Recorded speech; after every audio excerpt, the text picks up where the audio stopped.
ఓం శ్రీ మహాగణాధిపతి నమః. శ్రీ గురుభ్యో నమః. శ్రీమాత్రే నమః. శ్రీరామ స్తోత్రం. శ్రీరామ జయ రామ జయ జయ రామ. శ్రీరాముని ఎంత స్తుతించినా తనివి తీరదని చెప్పాలి. ఇక రాముని పేరు పలకగానే వెంటనే హనుమాన్ వస్తారు. ఈ శ్రీరామ స్తోత్రాన్ని నిత్యం భక్తితో పఠించినా లేదా విన్నా మన కోరిన కోరికలన్నీ తీరడమే కాకుండా ఆ తర్వాత పరమపదం కూడా చేరుకుంటామని పెద్దలు చెప్తున్నారు. శుభమస్తు. మీరు మొదటిసారిగా నా ఛానల్ చూస్తున్నట్టయితే మీరు సబ్స్క్రైబ్ చేసుకుని అందరికీ షేర్ చేసి సహకరించండి.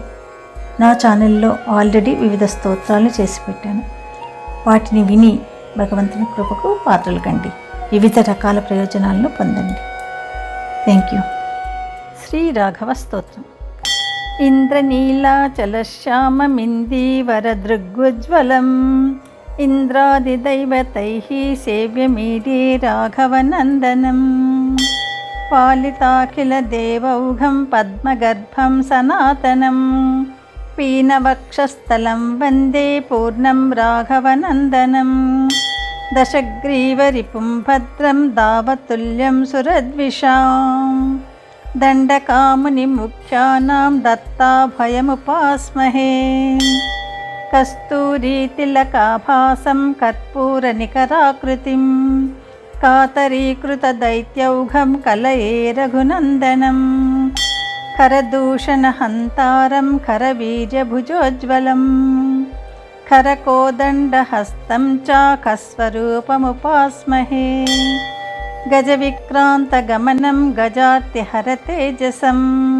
గంభీరసత్వమైక్ష్వాకం గచ్ఛామి శరణం సదా ఘనరాజిలసద్దేహం ఘనపీతాంబరోజ్వలం ఘృత్కారధృతరక్షౌఘం ప్రపద్యే రఘునందనం చలపీతాంబరాభాసం చలత్కింకిణిభూషితం చంద్రబింబముఖం వందే చతురం రఘునందనం సుస్మితాంచితవక్త్రాబ్జం సునూపురపదద్వయం సుదీర్ఘబాహుయుగళం సునాభిం రాఘవం భజే హసితాంచితనేత్రాబ్జం హతాఖిలసురద్విషం హరిం రవికులోద్భూతం హాటకాలంకృతం భజే రవికోటినిభం శాంతం రాఘవాణామలంకృతిం రక్షోగణయుగాంతాగ్నిం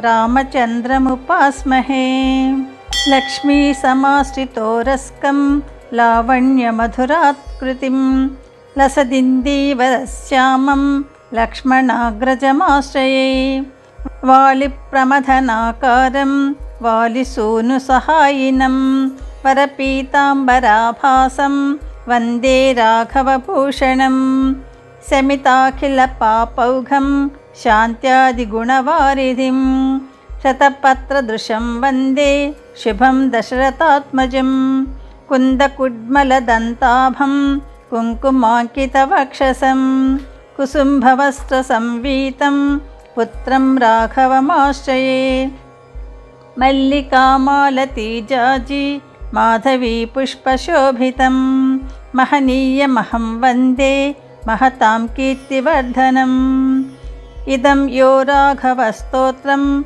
నరః పఠతి భక్తిమాన్ ముక్త సంస్కృతి బంధాద్ధి సయాతి పరమం పదం ఇది శ్రీరాఘవస్తోత్రం.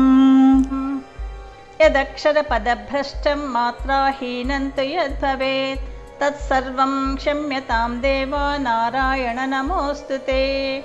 సర్వం శ్రీకృష్ణార్పణమస్తు.